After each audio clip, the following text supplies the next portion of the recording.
I think there's no question about the fact that AI is here to stay. AI is going to be a part of everyday life from here on out, and if you are not using it to its full advantage right now, you are likely falling behind compared to your competitors.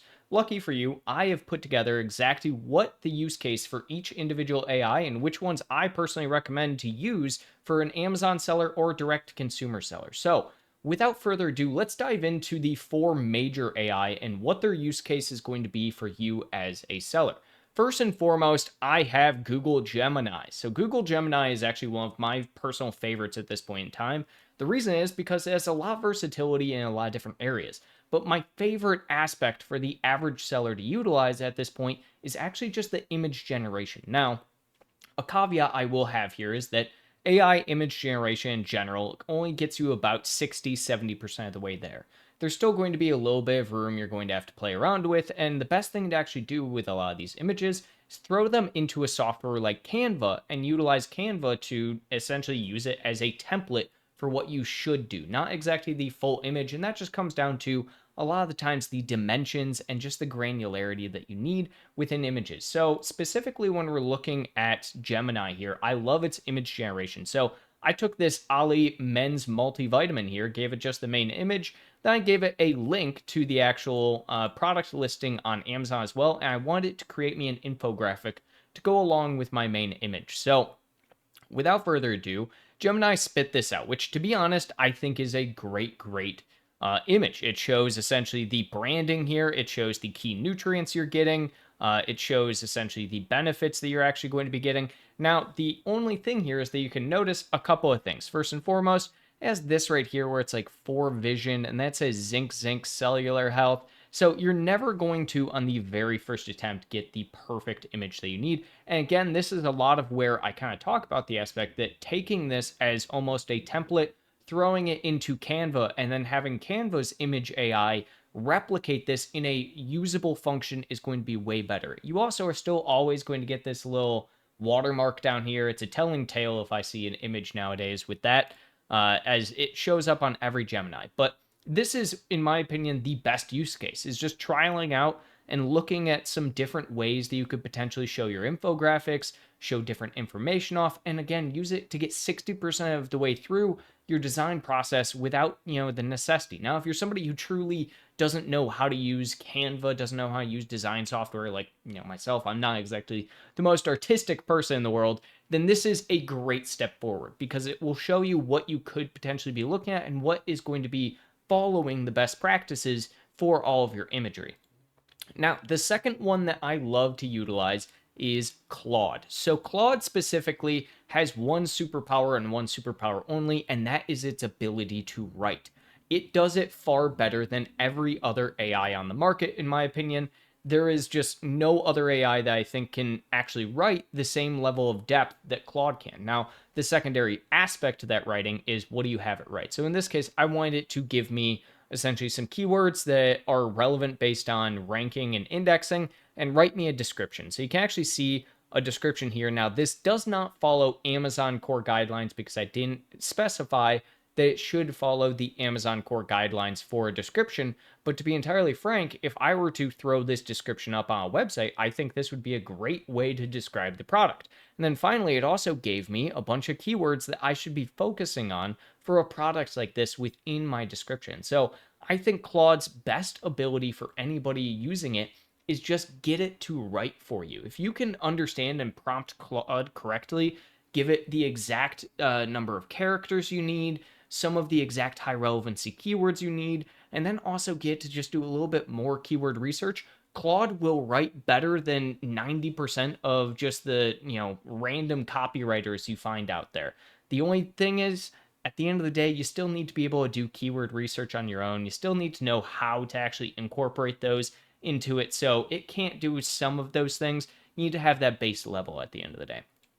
Now, the next one is actually my personal favorite at the end of the day when we're looking at AIs as a whole for a reason I will get into, and that would be Perplexity. I think Perplexity is an underutilized AI at the moment. It is probably, again, one of my favorite. And the reason for that is that Perplexity's greatest superpower is one, its ability to do research in real time, and two, your ability to just keep iterating off of that research. It just has such a long window of iteration. So for instance, here I wanted it to give me a full market analysis of Ollie's men's multivitamin with the top 10 direct competitor analysis showing where they succeed and where they need to improve compared to competitors. So it actually did that. It gave me a full breakdown. It even shows the entire market, what it's going to look like in the next 5 years.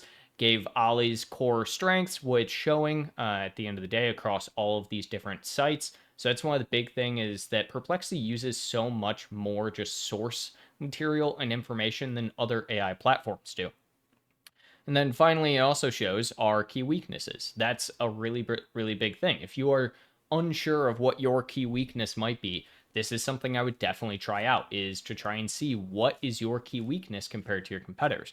And then, as I had mentioned, it asked for that 10 direct competitors, and we get them. So we get to see who the top competitors are, where Ollie falls short comparatively to them, but also what the competitor advantage is. And this is really helpful information at any point in time if you're trying to understand where you can basically dominate, especially from like an SEO or just even a visual design perspective compared to your competitors. And so you can also see that on the success here. It'll show you what you need to improve, how to improve it, and you can get this to keep iterating over and over and over again. And so it's a really useful tool at the end of the day when you're looking at just the versatility that Perplexity offers, especially when you're doing any kind of research. And this doesn't have to be competitor research for a product you currently sell. You can do product research. You can utilize it to find new products. You can utilize it just to understand the competitive market.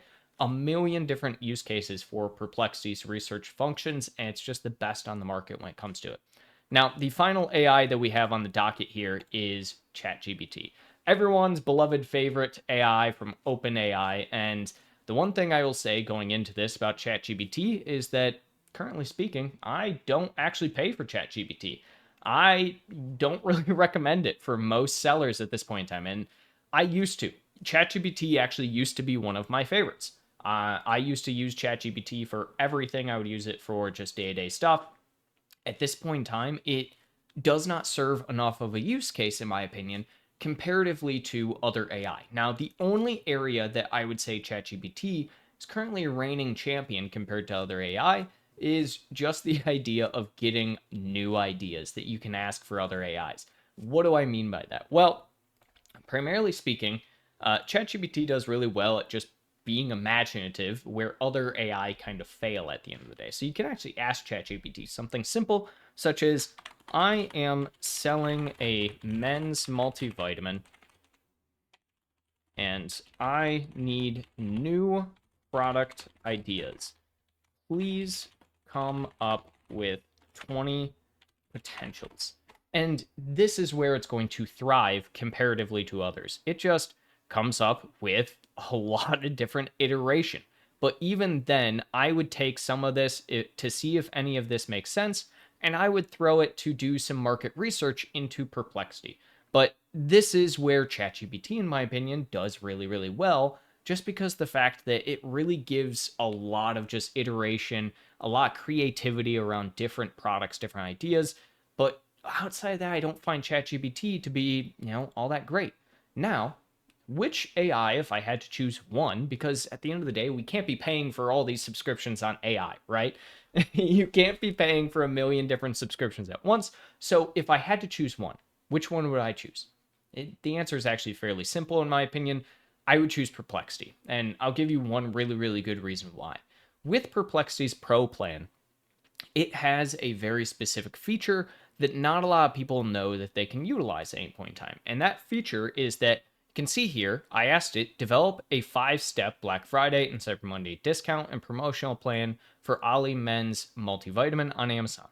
Now, the really cool thing is that when I ask it to do this, it's going to do what Perplexity does. It's going to review the 20 sources, and then it's going to start to make the plan. But you'll notice this looks really different from how Perplexity, as we kind of saw beforehand, tends to write things. And you might be wondering why. And that is because Perplexity has a little feature down here that you can actually click where you can ask it to utilize a different AI platform. So it actually has GPT 5.1, It has Claude Sonnet 4.5, Gemini 2.5 Pro, it has Grok even has Claude Opus 4.1. So you can use, or again, you can just do best based on what it is. So Perplexity, it's one subscription. It's $20, and you get every other AI on the market at the moment and can utilize every single one of those AI within your prompting while also having the memory bandwidth that Perplexity Pro gives you. And so,